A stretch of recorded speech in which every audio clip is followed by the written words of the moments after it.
Mega power star Ram Charan Tej, director Sukumar combination లో ఓ cinema తెరకెక్కుతున్న సంగతి తెలిసిందే. రెగ్యులర్ కమర్షియల్ సినిమాలు చేసే రామ్ చరణ్ ధృవ సినిమాతో కాస్త వైవిధ్యం వైపు అడుగులు వేశాడు.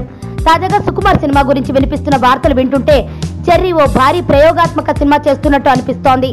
పీరియాడిక్ లవ్ స్టోరీగా తెరకెక్కుతున్న ఈ సినిమాలో రామ్ చరణ్ ఓ బదిరుడుగా కనిపించనున్నాడని వార్తలు వినిపిస్తున్న విషయం తెలిసిందే.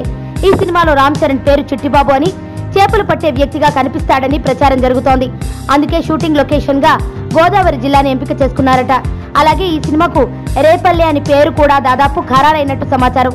చిరంజీవి ఓకే అనేస్తే ఈ టైటిల్ ను ఫిక్స్ చేసేస్తారట.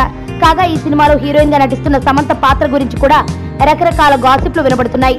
వీటిలో ఏది నిజమో తేలాలంటే కొద్ది రోజులు ఆగాల్సిందే. నా పేరు ధనుష్ రిషి. అందరూ ముద్దుగా దరి దరి అని పిలుస్తుంటారు. దేవుడికి నా పైన ఉన్న క్లారిటీ, నా బ్యాడ్ లక్ ఉన్న గ్రావిటీ నాకు చిన్నప్పుడే అర్థమైంది.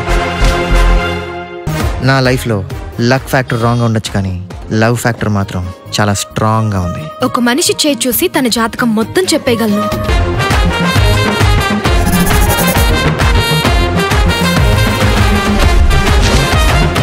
Coming soon.